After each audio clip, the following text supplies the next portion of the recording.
आतिशी जी, बहुत स्वागत है आपका आज तक पर। धन्यवाद आज तक पर जुड़ने के लिए। आवाज आ रही है आपको? नमस्कार अंजना जी। विधानसभा भंग नहीं होगी, नए विधायक दल का नेता चुना जाएगा। क्या मैं दिल्ली की अगली मुख्यमंत्री से इस वक्त बातचीत कर रही हूं आज तक पर?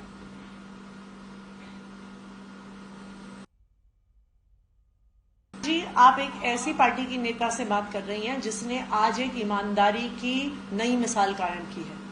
आप अरविंद केजरीवाल की एक ऐसी सिपाही से बात कर रही हैं जिनको अरविंद केजरीवाल जी पे गर्व है कि उन्होंने ईमानदारी की राजनीति में एक नया मिसाल स्थापित किया है।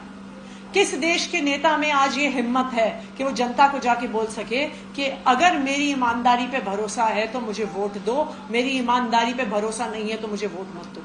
आप मुझे देश में एक भी कोई और ऐसा नेता बता दीजिए जिसमें इस तरह की हिम्मत है। हम तो चाहते हैं कि केंद्र सरकार जल्द से जल्द चुनाव कराए कि जनता ये फैसला कर सके कि अरविंद केजरीवाल ईमानदार हैं या अरविंद केजरीवाल बेईमान है। लेकिन जनता की बात करने वाली आम आदमी पार्टी अब सिर्फ एक नेता के इर्द गिर्द ही पूरी चर्चा करती है। अरविंद केजरीवाल जी ये, अरविंद केजरीवाल जी वो, अरविंद केजरीवाल ने ये किया, वो ये करेंगे, जनता को उनको वापस बिठाना होगा। जनता कहीं, आम आदमी वो कहीं पीछे छूट गया है क्या? क्या हाई कमांड कल्चर अब आम आदमी पार्टी पर भी हावी हो गया? आतिशी जी, देखिए, अरविंद केजरीवाल जी दिल्ली के लोकप्रिय मुख्यमंत्री हैं। आप दिल्ली के लोगों में जाइए, दिल्ली के बुजुर्ग अरविंद केजरीवाल को अपना बेटा मानते हैं। दिल्ली की महिलाएं अरविंद केजरीवाल को अपना भाई मानती हैं। जब झूठे मुकदमे में अरविंद केजरीवाल को गिरफ्तार किया तो दिल्ली की इतनी महिलाओं ने आंसू बहाए, व्रत रखे, मन्नत मांगी, पूजा करी, मंदिर गई, मस्जिद गई, गिरजा घर गई, सिर्फ इसलिए कि उनका भाई, उनका बेटा में से निकल के बाहर आ जाए। अरविंद केजरीवाल जी के लिए उसको अंडर एस्टिमेट मत करिए अंजना जी। क्यों? क्योंकि दिल्ली के लोगों ने देखा है कि 10 साल में जब से अरविंद केजरीवाल जी दिल्ली के मुख्यमंत्री बने हैं तब से उनकी जिंदगी कैसे बदली है। उन्होंने देखा है कि उनके घर 8-8 घंटे बिजली के पावर कट नहीं होते हैं। उन्होंने देखा है कि उनको बिजली का बिल देने के लिए अपने घर का खर्चा नहीं काटना पड़ता। उन्होंने देखा है कि अपने बच्चे को वो सरकारी स्कूल में भेज सकते हैं, फिर भी उसे अच्छी शिक्षा मिलेगी।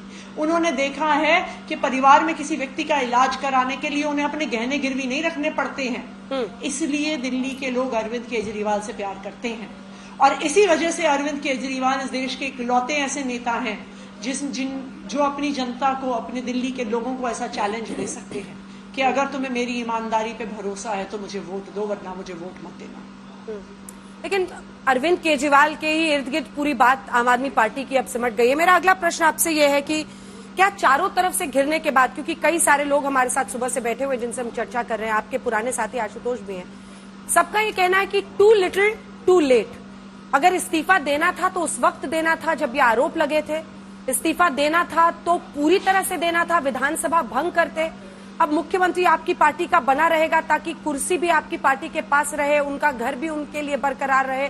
मतलब यथास्थिति बनाते हुए ये इस्तीफा देना टर्म्स एंड कंडीशंस वाला शायद बहुत ज्यादा सहानुभूति ना बटोर सके। इस सवाल पर आप क्या जवाब देंगे? अंजना जी, जब अरविंद केजरीवाल जी गिरफ्तार हुए थे तो आप सबने यही बात कही थी कि अरविंद केजरीवाल को अभी इस्तीफा देना चाहिए, आज इस्तीफा देना चाहिए। लेकिन अरविंद केजरीवाल ने अगर इस्तीफा दे दिया होता गिरफ्तार होने के बाद, तो अरविंद केजरीवाल जी के बाद ममता बनर्जी गिरफ्तार होती है, अरविंद केजरीवाल के बाद पिनरी विजयन गिरफ्तार होते, अरविंद केजरीवाल के बाद सिद्धरामैया गिरफ्तार होते, अरविंद केजरीवाल के बाद स्टालिन गिरफ्तार होते, क्योंकि ये भारतीय जनता पार्टी का षड्यंत्र था। जिस तरह ने उन्होंने पिछले 10 साल में विधायकों की खरीद फरोख्त करके, ऑपरेशन लोटस करके विपक्ष की सरकारें देश भर में गिराई हैं, ये उनका नया फॉर्मूला था, नया षड्यंत्र था कि एक मुख्यमंत्री को, जहां पर भी विपक्ष की सरकारें हैं, मुख्यमंत्री को गिरफ्तार कर लो। मुख्यमंत्री को गिरफ्तार करने के बाद वो इस्तीफा देंगे तो आप सरकार गिरा दो। उन्होंने हेमंत सोरेन को गिरफ्तार किया, उसके बाद अरविंद केजरीवाल को गिरफ्तार किया। तो अरविंद केजरीवाल ने इस्तीफा इसलिए नहीं दिया, क्यों? क्योंकि अरविंद केजरीवाल इस देश के लोकतंत्र को बचा रहे थे और सुप्रीम कोर्ट ने भी इस बात पे मोहर लगा दी। कुछ दिन पहले सुप्रीम कोर्ट ने ये कहा है कि जेल से सरकार चलाने पे कोई रोक नहीं है, जेल में फाइलें साइन करने पर कोई रोक नहीं है।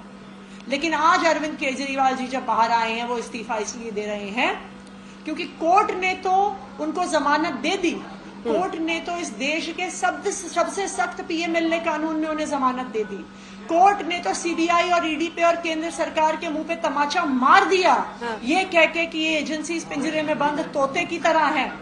लेकिन अब फैसला दिल्ली की जनता को करना होगा। ठीक है, दिल्ली की जनता को फैसला करना होगा कि उनका बेटा, उनका भाई अरविंद केजरीवाल ईमानदार है कि नहीं है। अब हम जनता की अदालत में जा रहे हैं।